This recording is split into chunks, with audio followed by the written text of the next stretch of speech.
하나님의 주권, 흔들리는 세상 속 변치 않는 유일한 진실. 오늘 하루 어떠셨나요? 어쩌면 우리는 잠시 멈추어 쉴 틈도 없이 쉴 새 없이 덜컹거리는 기차 위에 올라탄 것처럼 불안한 시대를 살아가고 있는지도 모릅니다. 세상은 우리가 이해할 수 없는 속도로 변하고 내일은 오늘과 또 어떻게 다를지 예측하기 어렵습니다. 때로는 이 거대한 우주 속에서 목적 없이 떠도는 작은 행성 위에 갇혀 무의미한 삶을 살다 희망 없는 죽음을 맞이하는 것은 아닐까 하는 막막함에 휩싸이기도 합니다.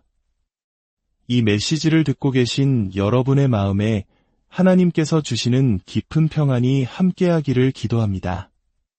오늘 우리가 나눌 이 이야기가 여러분의 삶에 작은 위로와 희망의 씨앗이 되기를 소망하신다면 잠시 시간을 내어 구독과 좋아요를 통해 이 귀한 여정에 동참해 주십시오. 여러분의 작은 손길 하나하나가 이 메시지가 더 많은 영혼에게 닿을 수 있는 통로가 되며 이는 곧 하나님의 사랑을 전하는 귀한 사역이 될 것입니다. 이 채널을 통해 주님의 은혜를 나누는 모든 분들의 삶에 놀라운 축복이 가득하기를 소원합니다. 오늘 밤 우리는 편히 잠들 수 있습니다. 왜냐하면 우리가 섬기는 하나님께서는 결코 밤에 쉬시는 법이 없기 때문입니다. 그분은 지금 이 순간에도 온 세상을 다스리고 계십니다.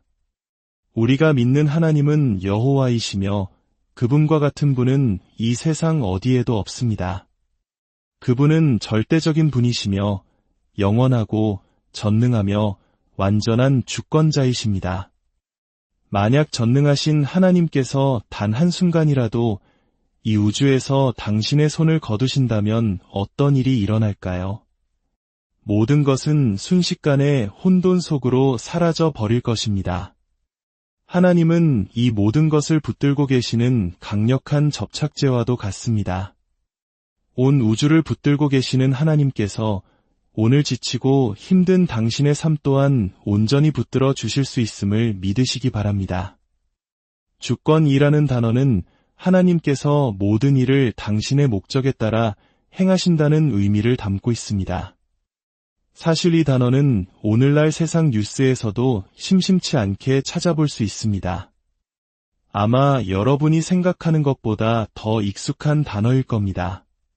경제 뉴스에서 한 국가의 국부펀드나 독립적인 투자자에 대해 이야기할 때, 혹은 한 나라의 독립적인 권리와 자결권에 대해 논할 때 이 주권이라는 단어가 사용됩니다.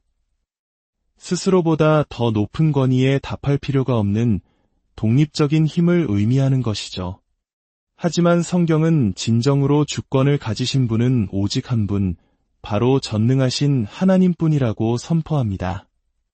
그렇다면 하나님이 주권자라는 것은 무슨 뜻일까요? 그것은 그분이 온 우주에서 가장 높은 권위 위에 계시며 무한한 힘뿐만 아니라 무한한 권리와 통치권을 소유하신 분이라는 선언입니다. 그분은 당신의 뜻대로 모든 것을 행하시는 지극히 높으신 분이시며 하늘 군대의 머리가 되시기에 아무도 그분의 손을 막거나 왜 그렇게 하십니까? 라고 물을 수 없습니다. 하나님께서 주권자라고 말하는 것은 그분이 모든 민족의 통치자이며 모든 역사의 사령관이라는 의미입니다. 그분은 만왕의 왕이시여 만주의 주이십니다. 그리고 이 진리는 우리 인간의 마음속 가장 깊은 곳에 있는 질문, 과연 이 세상의 책임자는 누구인가? 라는 질문에 대한 유일한 해답을 줍니다. 20세기 격동의 시대를 살았던 윈스턴 처칠은 불안한 정세 속에서 덜컹거리는 이 기차의 책임자는 대체 누구인가? 라는 시를 읊으며 리더십의 부재를 한탄했다고 합니다. 이 질문은 오늘날 우리에게도 깊은 울림을 줍니다. 우리 가정에서, 학교에서, 그리고 우리가 살아가는 이 사회 속에서 과연 누가 책임자인가? 라는 질문이 끊임없이 던져집니다. 솔직히 우리 마음속에는 이 질문이 지구적인 차원에서 우리를 괴롭히고 있습니다. 매일같이 터져나오는 혼란스러운 소식들 앞에서 우리는 소리치고 싶어집니다. 도대체 이 덜컹거리는 기차를 조종하는 사람이 있기는 한 겁니까? 이 질문에 어떻게 답하느냐가 우리의 삶과 미래를 결정합니다. 제가 하나님이 주권자라고 말할 때 그것은 그분이 모든 것을 책임지고 계신다는 뜻입니다.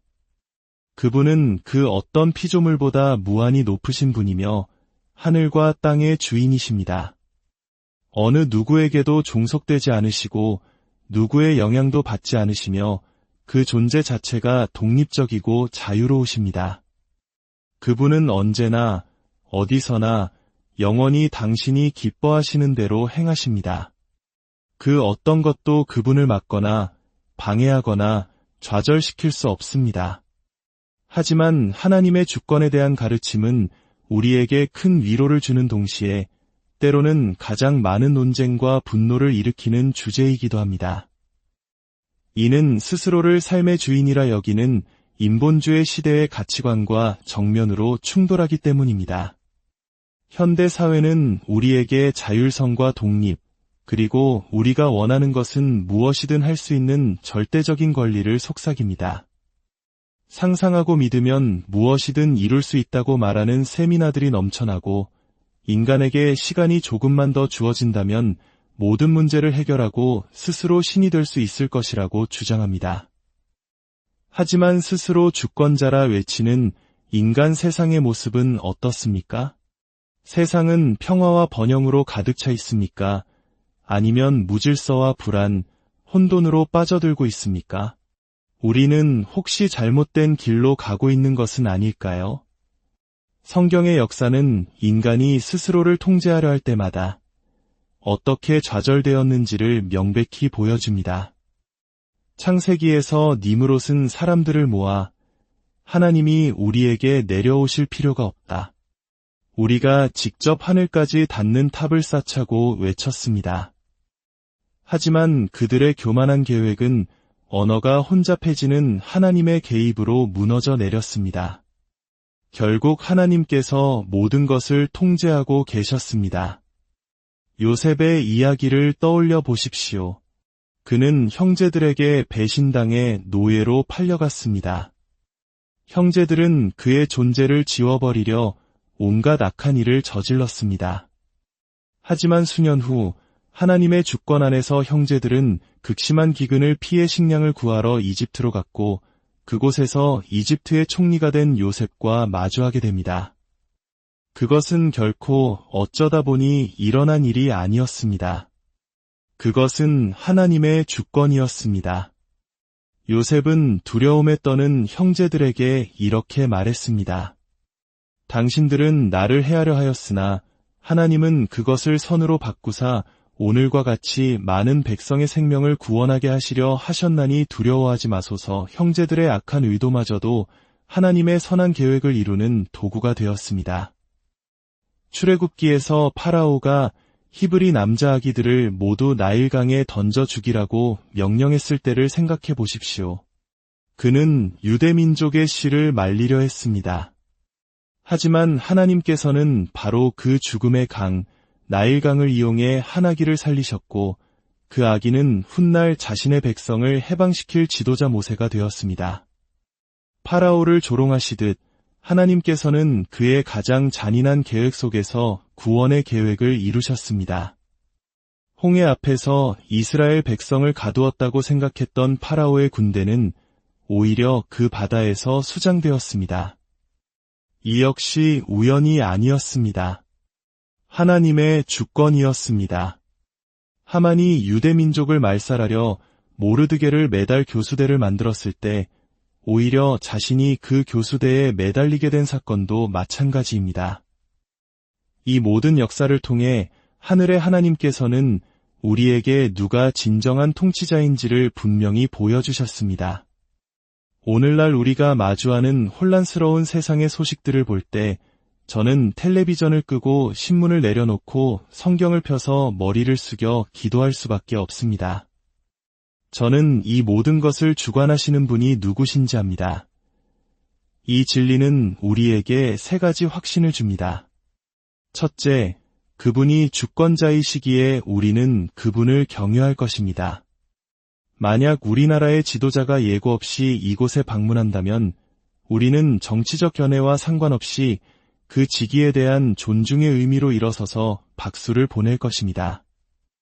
하물며 만왕의 왕이시여 만주의 주이신 예수 그리스도를 고백하는 우리의 태도는 어떠해야 하겠습니까? 성경은 여호와를 경외하는 것이 지혜의 근본이라고 말합니다. 여기서 경외는 단순한 두려움이 아닌 존경과 경배가 담긴 거룩한 떨림을 의미합니다. 우리는 하나님을 우리 수준으로 끌어내리려 애쓸 것이 아니라 무릎을 꿇고 그분의 위대하심 앞에 엎드려 경외해야 합니다. 그분은 우리의 경배를 받으시기에 합당하신 분입니다. 둘째, 그분이 주권자이시기에 우리는 그분께 순종할 것입니다. 파라오가 하나님께 불순종했던 이유는 그가 하나님을 알지 못하고 경외하지 않았기 때문입니다. 불경이 불순종을 낳는다면 경외는 순종을 낳습니다. 우리가 성경을 펼칠 때 우리는 단순히 지식을 얻는 학생이 아니라 주인의 음성을 듣는 종의 자세로 나아가야 합니다. 주님, 오늘 제게 무엇을 원하십니까? 라고 물으며 그분의 말씀에 주님으로 응답해야 합니다. 엘리 제사장은 자신의 가문에 대한 하나님의 무서운 심판의 메시지를 듣고도 이렇게 고백했습니다. 이는 여호와이시니 선하신 대로 하실 것이니라. 주님께서 하시는 일은 언제나 선하고 옳다는 절대적인 신뢰, 이것이 바로 주권자이신 하나님을 향한 우리의 마땅한 반응입니다. 셋째, 그분이 주권자이시기에 우리는 그분을 예배할 것입니다. 다윗 왕은 평생의 꿈이었던 성전 건축을 하나님으로부터 거절당했습니다. 깊은 상심에 빠질 법도 한 상황이었지만 그는 좌절하는 대신 오히려 성전 건축에 필요한 모든 재물을 모으고 백성들과 함께 하나님을 찬양하는 예배를 드렸습니다. 그는 역대하 29장에서 이렇게 기도합니다. 여호와여, 위대하심과 권능과 영광과 승리와 위엄이 다 주께 속하였사오니 천지에 있는 것이 다 주의 것이로소이다. 여호와여, 주권도 주께 속하였사오니 주는 높으사 만물의 머리이심이니이다. 부와 귀가 주께로 말미암고 또 주는 만물의 주제가 되사 손에 권세와 능력이 있사오니 모든 사람을 크게 하심과 강하게 하심이 주의 손에 있나이다. 자신의 꿈이 좌절된 순간에도 모든 것이 하나님의 주권 아래 있음을 인정하고 예배했던 다윗처럼 우리 삶의 모든 것, 우리가 가진 모든 것, 우리가 이룬 모든 것이 하나님의 주권 아래 있음을 고백하며 그분을 예배해야 합니다. 우리는 목적 없는 우주에 갇혀 있지 않습니다. 우리는 여호와 하나님을 섬기며 그분은 절대적이고 영원하며 전능하신 주권자이십니다. 하나님의 계획에는 실수가 없습니다. 여러분이 태어난 가정, 살고 있는 나라, 사용하는 언어, 만나는 친구들, 심지어 여러분의 약점과 실수, 잘못된 결정들까지도 하나님께는 우연이 아닙니다.